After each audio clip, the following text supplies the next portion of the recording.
నేను చాలా బాగున్నానండి. ఈరోజు మంచి రెసిపీతో మీ ముందరకు వచ్చానండి. ఏంటంటే ఎగ్ పులుసు. అర డజన్ కోడిగుడ్లు అండి ఉడకబెట్టుకొని పక్కకు పెట్టుకున్నాను. ఒక 4 మీడియం టమాటాలు అండి, ఒక నిమ్మకాయ అంత చింతపండు అండి, ఉప్పు, కారం, ధనియాల పొడి, జీలకర్ర మెంతుల పొడి, పసుపు, జీలకర్ర, ఆవాలు, కరివేపాకు, కొత్తిమీర, ఒక మీడియం సైజు 4 ఉల్లిపాయలండి. ఇప్పుడు ఎగ్స్ చక్కగా పొట్టు ఒలుసుకుందాం. నాకు ఈ ఉడకబెట్టిన ఎగ్స్కి పొట్టు తీయడం అంటే చాలా ఇష్టం అండి. అలా మీలో ఎంతమందికి ఇష్టమో కామెంట్లో పెట్టండి. నాకైతే చాలా ఇష్టం ఈ పొట్టు తీయడం అంతే. ఇప్పుడు మనం ఎగ్స్కి కాట్లు పెట్టుకుందామండి. చక్కగా కాట్లు పెట్టుకుంటే ఉప్పు, కారం, పులుపు అంతా ఇందులోకి పడుతుంది.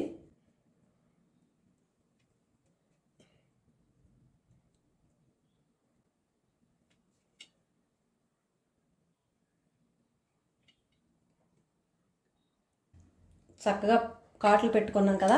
ఇప్పుడు మనం ఒక ప్యాన్ పెట్టుకుందామండి. స్టవ్ వెలిగించి ఇప్పుడు మనం ఆయిల్ వేసుకుందాం.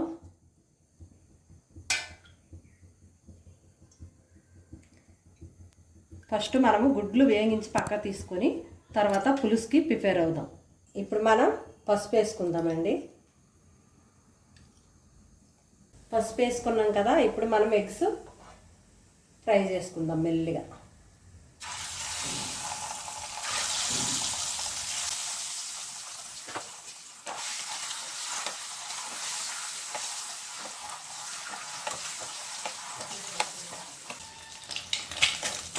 ఇప్పుడు మనం ఇది తీసుకుందాం ఎగ్స్, మిగతా ఎగ్స్ వేసుకుందాం.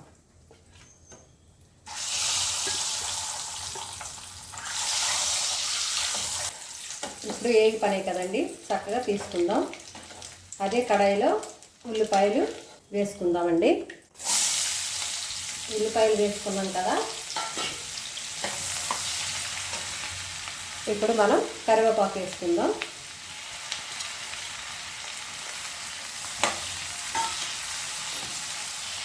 తర్వాత జీలకర్ర వేసుకుందాం. తర్వాత ఆవాలు వేసుకుందాం. వేసుకొని బాగా ఫ్రై అవ్వనిద్దాం. ఒక స్పూను అల్లం వెల్లుల్లి పేస్టు,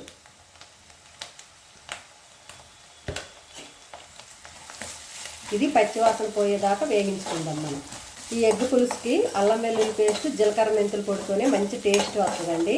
ఈ ఎగ్ పులుసు చేసుకున్న వాళ్ళు ఖచ్చితంగా జీలకర్ర మెంతుల పొడి కొంచెం వేయండి. గుండగా కట్ చేసుకుని టమాటా వేసుకుందాం. ఎగ్స్ వేగించినప్పుడు పసుపు వేసాం కదండి, అదే పసుపు సరిపోయింది. ఇప్పుడు మనం ఇందులో ఒక 2 స్పూన్లు సాల్ట్ వేసుకుందాం.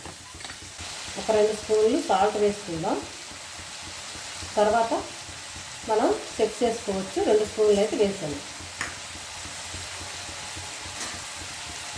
ఇప్పుడు మనం ఇది చక్కగా కలుపుకొని మూత పెట్టిద్దాం.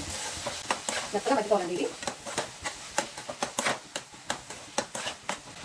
ఇప్పుడు మనం దీనిపైన మూత పెట్టుకుందాం. ఇప్పుడు మనం అది మగ్గేలాగా చింతపండు గుజ్జు అనమాట చక్కగా పిసుక్కుందాం. మనం కొంచెం చింతపండు వేసుకుంటే సరిపోద్దండి చింతపండుకి. ఎందుకంటే మనకి ఎగ్ పులుసుకి ఖచ్చితంగా కొద్దిగా ఒక నిమ్మకాయ అంత చింతపండు వేస్తేనే ఆ పులుసు టేస్ట్ అనేది చాలా బాగుంటుంది. నూనెలో మగ్గిపోద్ది కదా టమాటా అన్నీ. ఈ పులుసు వేసిన తర్వాత ఆ టేస్ట్ బాగా వస్తుందండి. ఇప్పుడైతే మనం మూత తీసుకొని చూసుకుందామండి. చూడండి చక్కగా మగ్గింది.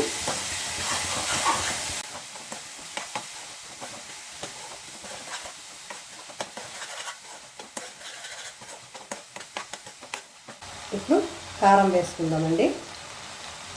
నేనైతే ఇక్కడ 2 స్పూన్లు వేస్తాను. ధనియాల పొడి అండి,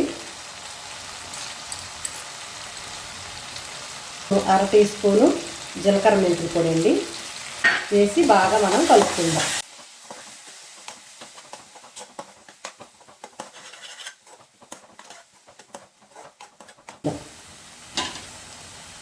ఇదిగోండి ఈ చింతపండు పులుసు పోసుకుందాం.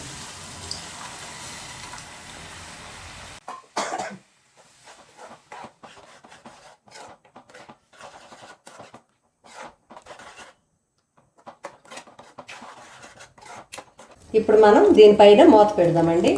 ఇందులో కొన్ని వాటర్ పోసుకుందాం. కొన్ని వాటర్ పోసిన వల్ల చక్కగా ఉడుకుతుంది అన్నమాట. కొన్ని వాటర్ పోసాం కదా, ఇప్పుడు ఇది చక్కగా ఉడికిపోద్దండి. దీనిపైన మనం మూత పెట్టుకుందాం. ఇప్పుడు మనం మూత తీసి చూద్దాం. చూడండి ఎంత చక్కగా పులుసు ఉడికిపోయింది దగ్గరికి.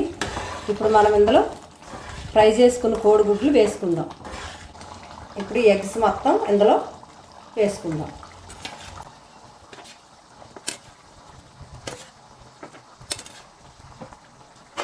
ఒకసారి మనం మంచిగా కలిపిదాం.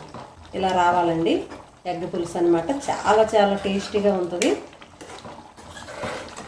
ఒకసారి చేసుకొని తిన్నామంటే మళ్ళీ మళ్ళీ చేసుకొని తినాలన్నంత అమోఘంగా ఉంటుందండి. మూత పెడితే ఆయిల్ పైకి తేలేదాకా ఉడికించుకుందాం. మనం ఇది మూత పెట్టుకుందాం. ఒక half teaspoon garam masala పొడి వేసుకుందామండి.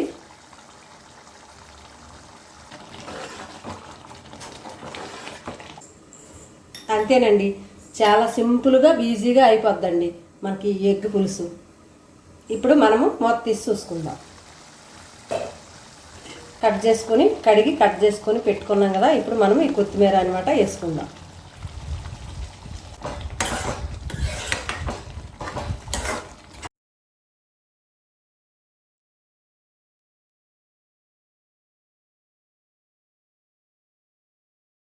చూసారు కదా ఫ్రెండ్స్, వేడివేడిగా ఎగ్ పులుసు ఎలా రెడీ చేసుకోవాలో చెప్పాను.